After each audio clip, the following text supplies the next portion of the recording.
Hey everyone, welcome back to Corporate Decoder, the place where we unpack the secrets hidden within company filings. And today we're diving into Bio-Rad Laboratories. We've got a report that dropped on the 12th of February 2026, and it is all about how they wrapped up their 2025 fiscal year.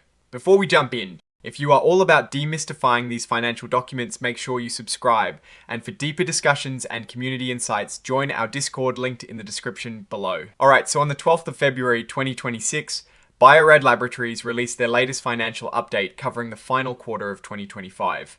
Think of this as their year-end report card, giving us a look at how they performed right up to the 31st of December 2025. They also posted some extra details, like a supplemental earnings presentation on their website.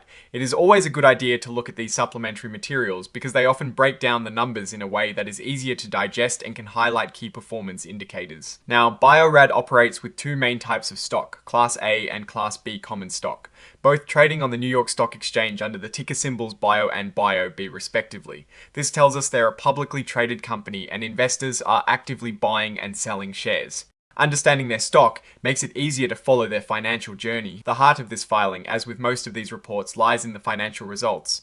Bio-Rad announced their earnings for the quarter ended the 31st of December 2025. While this filing doesn't contain the detailed financial tables themselves, it references exhibits that do. These exhibits, like the press release and the supplemental earnings presentation, are where we usually find the juicy numbers that tell the story of the company's health and performance. So what kind of numbers are we expecting to see in those exhibits? We'll be looking for things like revenue, which is the total money a company brings in from sales. Then there is profit or net income, which is what is left after all the costs and expenses are paid. We also want to see how much cash they have on hand, how much debt they're carrying, and how effectively they're managing their operations. For a company like Bio-Rad, which is in the life science and clinical diagnostic space, we'd be keen to understand growth in their product lines and any impact from the broader healthcare or research markets. Looking at Bio-Rad's history, they're a well-established player, they've been around for a while, and their focus is on providing innovative tools and services to researchers and healthcare professionals. So when we see their earnings, we're not just looking at isolated figures, we're trying to understand how they're navigating a competitive market. Investing in new technologies and managing their growth. Are they expanding their market share, or are competitors making inroads? Are their investments in research and development paying off in terms of new product launches and increased sales? The supplemental earnings presentation is crucial because it often provides management's perspective on the results. They might highlight specific drivers of growth or explain away any dips in performance. It is where you can get a sense of their strategic priorities. For instance, if they're emphasizing growth in a particular segment, like their diagnostics division or their life science research tools. That is a signal of where they believe their future success lies. We'll be looking for any mention of expanding their product portfolio, successful clinical trials for new diagnostic tests, or increased adoption of their research instruments. Now, looking at the management signatures on this type of report, we see Roop K. Lakkaraju, who is the Executive Vice President and Chief Financial Officer.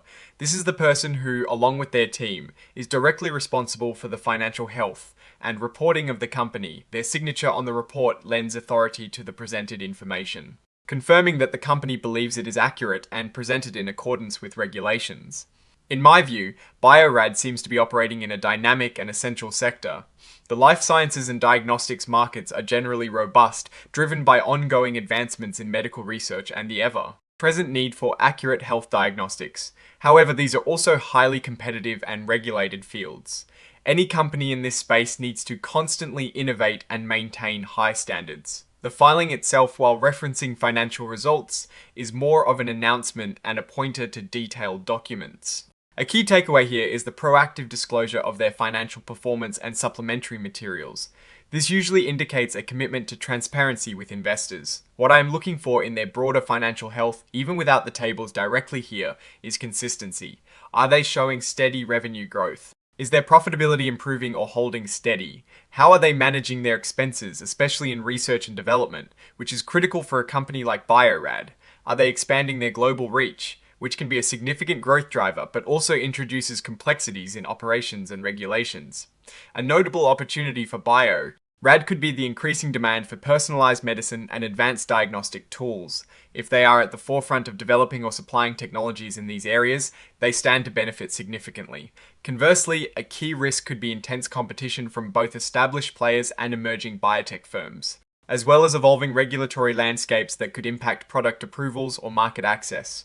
Overall, based on the structure of this filing, Bio-Rad is diligently following reporting protocols. The real deep dive will come from those attached exhibits, the press release and the supplemental earnings presentation, which we'll need to analyse for specific numbers like revenue growth rates, profit margins, and any forward-looking statements about their strategic direction. Without those numbers, it is hard to give a definitive verdict, but the framework for assessing their performance is laid out. Alright, that is our initial look at what this Bio-Rad Laboratories filing is all about. What are your thoughts on the company and its sector? Do you have insights from the detailed reports that you can share? Drop your comments below. If you found this breakdown helpful, please hit that like button and subscribe for more corporate dives. And don't forget to check out our Discord community linked in the description for more in-depth discussions. Thanks for watching, and we'll see you in the next one.